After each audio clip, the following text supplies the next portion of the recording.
E aí eu trouxe o tema de hoje, que são as crenças, né? No universo do coaching, né, do crescimento pessoal, fala-se muito disso. Ai, suas crenças, isso está bem em voga. Não, é porque você está emitindo a sua crença que você tinha da infância, porque sua mãe, porque seu pai, porque as crenças... Mas o que é realmente? Se está claro para todo mundo isso? Porque às vezes você pega um significado do que aquilo é, mas nem sempre entende o que significam as crenças. Então eu vou traçar hoje um panorama de entendimento do que é crença, um panorama de entendimento do que seriam as matrizes formadoras, como se formam as crenças, como que a gente monta a nossa composição na nossa fisiologia, como que o nosso corpo se transforma a expressão daquilo que a gente pensa também, e como modificar isso também, que eu acho que é bem interessante, né? Então vamos lá.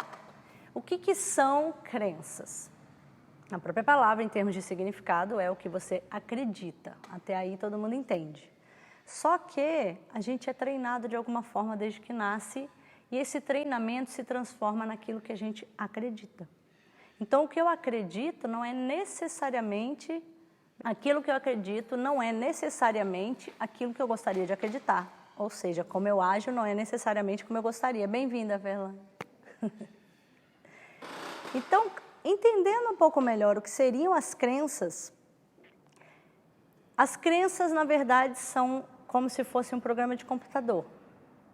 É o nosso hardware, quer dizer, aquilo que foi colocado dentro de nós, por sociedade, por escolaridade, por opção, ou por trauma, por algo que acontece de bom, que vai montando um programa mental que vai rodar automaticamente. Por isso que muitas vezes a gente fala que as crenças impedem. Por quê? Porque você às vezes faz aquilo que não gostaria de estar fazendo, mas você foi treinado por muito tempo. Então acaba que você atua daquela forma porque é a maneira como seu cérebro conhece para te manter seguro, porque você por muito tempo se treinou. Então imaginando a criança nasce, ela nasce sem nada? Não. A criança quando nasce ela sempre tem um temperamento. E aí vai para a minha crença, né? A minha crença, eu acredito em reencarnação, que a gente vem, a gente nasce, e já existem provas científicas, até já citei isso aqui. Então, a hora que nasce uma criança, uma pessoa, ela já traz uma bagagem do seu espírito, da sua composição espiritual que vem encarnado nela. E isso é muito nítido quando você vê que as pessoas que nascem na mesma família, criadas pelos mesmos pais, com acesso à mesma alimentação, mesma quantidade de sol, mesma quantidade de vitamina, mesma quantidade de escolar, e é completamente diferente.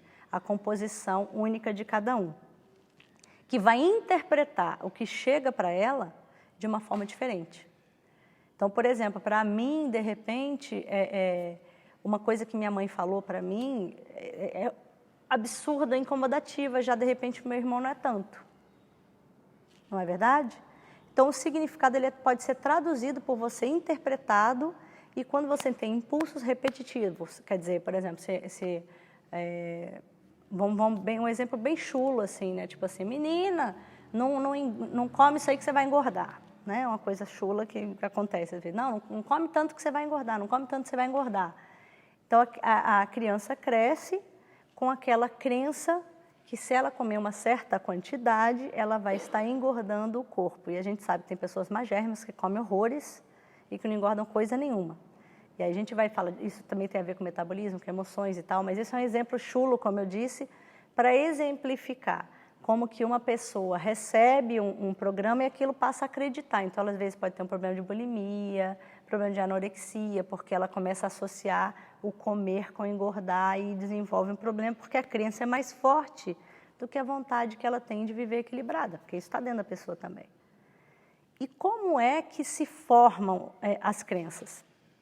Além dos programas, quer dizer, da cultura onde a gente nasce, quer dizer, repetidos impulsos durante um longo período de tempo, é um impulso que você ouve todos os dias, né?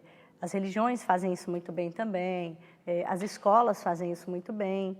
Às vezes é uma coisa positiva, né? Às vezes nem tanto, né? Tem coisas que a gente tem de crenças que não nos servem.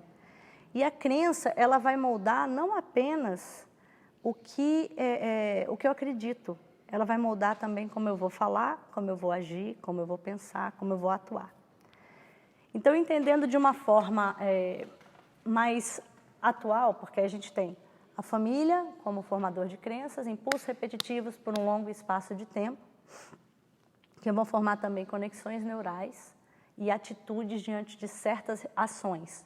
Então, às vezes, por exemplo, como uma mãe que é muito brava, de repente, te criou e tal, e de repente você vê uma pessoa muito brava, você provavelmente vai ter uma reação parecida com o que você teria dentro de casa com a sua mãe. E aí, de repente, você se pega, o que é muito comum, às vezes, você casar e quando você vê, você está repetindo coisas que você nem gostava, que seus pais faziam, você fala, por que eu estou fazendo isso?